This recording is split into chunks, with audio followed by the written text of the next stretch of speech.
কেননা কোনো ছেলেই কিন্তু মুখ ফুটে বলতে পারে না বাবা আমি তোমাকে ভালোবাসি, কিন্তু বাবা নামক বটবৃক্ষটা যখন মাথার উপর থেকে সরে যায় তখন বোঝা যায় সূর্যের তাপ কত কঠিন।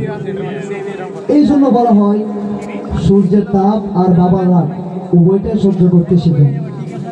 সূর্য যদি একবার ডুবে যায় তাহলে আর উদিত হয় না, আর বাবা নামক বটবৃক্ষটা যদি মাথার উপর থেকে সরে যায় তাহলে আর কখনোই ফিরে আসে। এখানে অনেকে আছেন আমার মতো বাবা হারা, সকল বাবার জন্য বড় করে আল্লাহ পাক রব্বুল আলামিন সকল বাবার কবরকে জান্নাতের বাগান বানিয়ে দিন। সকলে বলেন আমিন।